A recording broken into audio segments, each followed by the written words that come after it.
Hello and welcome back to the Perception Podcast, where we just see things a little bit differently. I'm Dan, your host, and this week I just wanted to do a bit of a shorter episode to give a bit of a warning that I've got a set of mock exams coming up in the next few weeks. They may not sound that important, but they're basically my AS levels for this year that I have to send off to potential unis just without the qualification at the end because of the pandemic, really. So it's fair to say I'm really stressed at the moment and kind of bricking it because I'm recording this on the last day of my half term and 2 days before my first exam. One good thing though that I've actually not done that much previously is I've tried to revise a bit more this time. I actually gave myself a bit of a kick up the arse really, just to say I'm going to be sending this, as I've just said there, to actual unis, Oxford, Durham, actually places that I really want to go to, that I'm really interested in. And if I've got a chance of getting in at all, I've got to be sending the best grades possible. They won't be my actual A-level grades, but they're really, really important in this kind of sense. So I kind of gave myself that kind of push that I needed. I haven't done the most revision. I'm still not a model student in any sense of the word, in any sense really. But I've done a bit of revision at least, and hopefully that will help me just that little bit more. Where I might have maybe scraped an A, maybe I'll get a solid A or something like that in different subjects. So that's at least good, and that's something I need to take away and learn to do more often and more of in future exams, especially for my A levels, because I didn't really do my GCSEs because I haven't really had a proper set of exams since my SATs in year six, which obviously you do in primary school. I've really got to try and get into the rhythm and get the kind of formula sorted out for actually doing exams and taking a bit of the anxiety off by practicing beforehand, knowing that I know the knowledge and just being a bit more confident in my ability because I've practiced that bit more beforehand and given myself a bit more of an advantage. One of the things I've actually really struggled with for this first year of my whole 2 year A level kind of course is actually giving myself breaks when I need them. I've actually found it really difficult to deal with the workload. I don't think enough, and I have talked about this previously on here, I don't think enough emphasis is put on the jump between GCSE and A level because, as in the name really, GCSE is a general certificate of education. I don't know what the S is for, but it's kind of like that general knowledge, the kind of basic level, and A level, as in the name as well, is kind of that extra. If you got an A in GCSE, like trying to really eke out of you every bit of knowledge and kind of intelligence that you've got, is kind of that extra pushing you a bit more to see if you're fit for uni. So I don't think enough emphasis is really put on the jump between them two. And while it might seem quite logical the way I've just put it there, obviously I'm going through A levels now, so I've got that bit of experience and I know how much of a workload it is. To potential people that are going into A level or people that are doing their GCSEs right now, I don't think they're told enough how much of a jump it is and how much more stress it kind of puts on you. Because I know myself, I definitely wasn't, and I definitely wasn't ready, even at the start of my A level, because I was doing nowhere near the workload because they had to ease us into it due to the pandemic and stuff like that, us being at home. They had to ease us into it a bit more. I really wasn't ready for it, and when I came back and had to do all these extra things, I was like, "What the hell is going on?" Just so much more stress in such a little bit of time. So I've really tried to give myself breaks when I need them, kind of listen to myself a bit more, which I've been notoriously bad at doing in the past. Because as I've talked on here and before, I think as well, is just otherwise you just burn out. You don't want to do anymore. You can't bring yourself to do it anymore because you think, no, I'm just done and nothing's going in. So I think the most important thing when you're revising, even though it's always good to set yourself a timetable and doing the most you can, so the most goes in for the exams. I think breaks are just as important because if you don't let your brain relax, then you won't be able to use it, and you have to use it to do the exams in the first place. So yeah, I just think listening to my body a bit more has been something I've really started to get a bit more used to recently, and has been a pivotal factor in me trying to revise for these lot of mocks, and I guess will be in my A levels really, and all future assessments. One of the main problems that I seem to have with exams is not just the anxiety side of it, which obviously a lot of people get, and I'm not trying to diminish that at all, but also on exam day, whether it's because of this anxiety or because of the extra stress that I put on myself, I never seem to perform to the same level on exam day, even if I have a good exam and maybe get an A, a B, or something like that, even a C, something like that. I know that because of this extra anxiety and stress that I put on myself, that I've never seemed to be able to kind of deal with well enough or in a efficient way. Because of this extra stress, I always seem to perform worse, and I always know coming out of it that even if I got a good grade, maybe if it had been an assessment in class or it had been like a coursework kind of module, I know I could have got even better because I would have been able to take my time a bit more, relax a bit more, and kind of be able to use my education and intelligence and apply it in ways that I think in a test, because it's so fast paced and I'm not a quick person in any sense of the word. You ask me to come up with something on the spot and I'll take 30 minutes. So I think the kind of test kind of formula at the minute and the way it is kind of structured in the education system at the minute really doesn't favour me at all, and I guess wouldn't favour a lot of kids with anxiety, and especially kids with autism as well, because of the processing, the difficulties of processing that they obviously have due to that.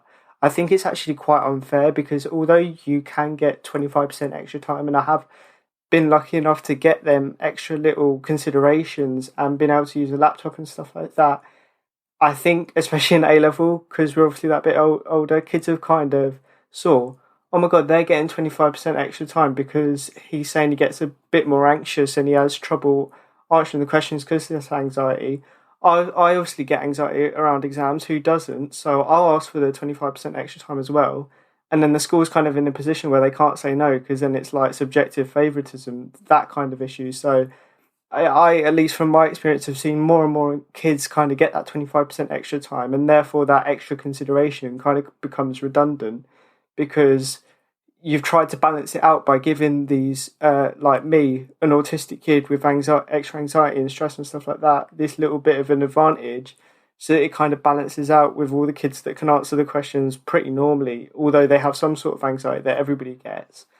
It kind of balances it out when kids then look for the 25% extra time and then the majority of kids have it. It kind of diminishes this and makes it redundant. And as I say, it just kind of leaves me in a position, a bit unfair position, I have to say. I'm not one for kind of moaning and feeling sorry for myself, but it is a bit annoying that I used to have this, I wouldn't say advantage, I don't think that's the right word, but I think just the best way to put it is special consideration that used to help me, especially leading up to my GCSEs, because although I didn't do my actual ones, I did do mocks and stuff like that, did used to help me. Now it's just becoming a bit, I'm falling back a bit again because I'm not being given this extra support that I kind of feel like I need, and I feel like a lot of kids out there as well will be having the same problems.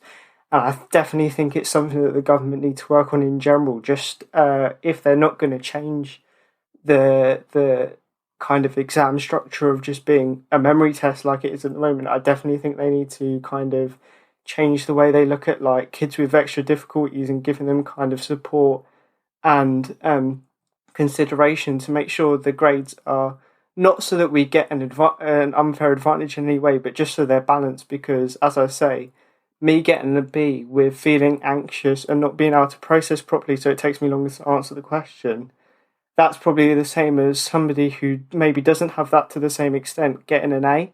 So I feel like the more they try and balance that out a bit more, the more fair it will be for university applications and stuff like that. Because at the end of the day, when it comes to university applications in general, especially when you're applying to Russell Group universities, like obviously a lot of kids do, the littlest like tweaks and stuff like that in your applications and stuff, like maybe the difference between a grade, can make all the difference. And that might not actually be the person's fault. It might be their extra difficulties and that they haven't had a fair go at things because of the situation and environment that they did the assessment in. I just think it's something that they definitely need to look at a bit more. That's where I think when they got rid of the coursework, most of the coursework aspects anyway, out of like A levels and GCSEs, kind of really didn't help kids with extra difficulties, because that was really a chance for them to take extended long periods of time to really sit down, take their time and kind of craft their essays and stuff like that, and extra work that they had to do to the best standard. And I think that can only benefit kids with processing issues and stuff like that and really help them. So I think with them getting rid of coursework and stuff like that, it just created more, as I say, this kind of disparity between typical kids and kids with extra difficulties. I think it heightened this disparity, and as I say, it's just getting more and more unfair. I think the coursework side of things was such a cool thing because it kind of to me anyway, I never got to do coursework, but hearing older kids and like my older brothers and stuff like that talk about it, it just seemed a bit like uni, that they'd set you this kind of task to do and you'd go away over a period of time and get it done. And to me, the university style of things has always been, I've always looked forward to it because I feel like in university I will peak again because that is just my preferred style, just being able to go away, take my time, really think about things. And that's why I think so many people say that A level is so much harder than university, even though the content may not be harder in any way, shape, or form. It's just the workload and what they expect you to do, and how that even though if you can try really, really hard, the littlest of mistakes or you not performing to your best on a day can prove all the difference. And I think that's where universities have really looked into that side of things and really had a positive outcome there. Whereas I think A levels and GCSEs, even in recent years, were getting rid of this coursework and extra little bits like that, and making the special considerations more accessible, which I guess in some ways could be a good thing, but in the way that I'm talking about it anyway, really didn't help a lot of kids. I think GCSEs and A levels, as I'm saying, just need to be looked at again, because I think the university formula structure of things would be really beneficial to me anyway. I can't speak for all kids with extra difficulties, and I don't know whether they'd be able to implement a kind of program where I don't know how they could do that, because then obviously the papers might leak and stuff like that. But if I could, basically what I'm trying to get off, what I'm trying to say here, I'm not kind of explaining it in the best way, but if I had the option of kind of doing it in a university style where they say, right, this is your A level, this is the essay questions that you're going to have to do, go away over this year with your teachers so they can moderate it or something and write these essays to the best of your ability. I know that's an ideal world, but that would be ideal for me because, as I say, it'd just be so much simpler.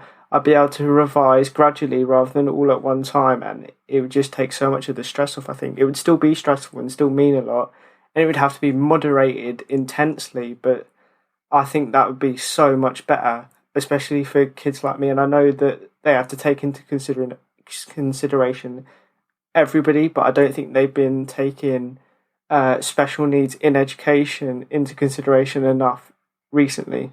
Anyway, and I kind of also wanted to talk about here is that I kind of accept the counter criticism to that, I guess you would say, that wanting all these extra considerations with kids with additional needs and stuff is kind of contradictory in a way, because we're all, I don't want to say we're always, but a lot of the time, special needs activists and stuff like that are talking about how they want change whilst not making the kids seem different and stuff like that, and that can be hard.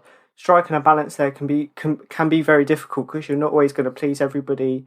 The ideal kind of resolution to a lot of problems is very subjective, because of the amount of people and because of the individual nature of humans, I guess. But again, just because kids with extra needs or additional needs want consideration and stuff like that, and maybe want to get the education exams looked at a bit more, doesn't mean that we also want to be seen as different. We're just saying, can we have a little bit of help? That's all we're kind of saying here, and I don't think that's unreasonable to ask.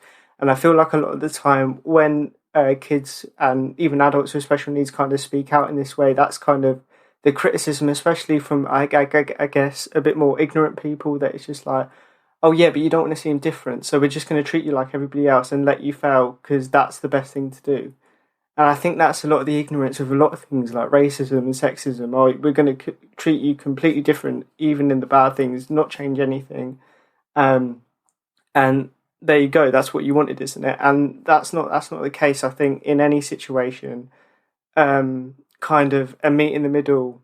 I can't compromise. That's the word I'm looking for. But a compromise is always the best situation. A bit of negotiation here and there, listening to each side and coming to a resolution that benefits not maybe 100% each side, but maybe 50% each. And I think something as simple as that with the education system at the moment could be so beneficial.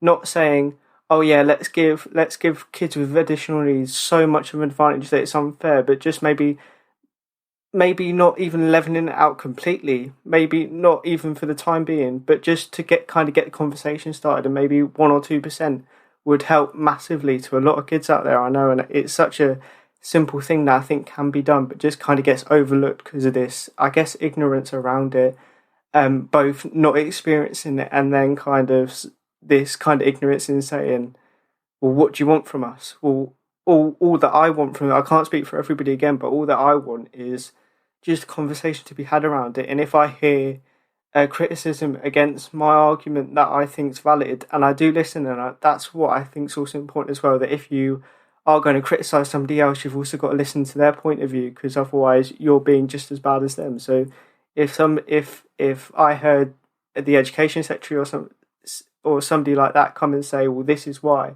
and I agreed with their point, or not even agreed with it, just saw it as a valid kind of argument, I'd go, fair enough. Maybe not now, maybe in the future, or maybe in a different way. But I just think starting the conversation is not that hard, and I think it's kind of being, as I say, just dismissed for a number of different reasons at the moment. I don't think that's good enough, really. But yeah, as I said earlier, this one was going to be a little bit short. I just kind of want to give a little bit of a warning that the next few weeks could seem a little disjointed anyway.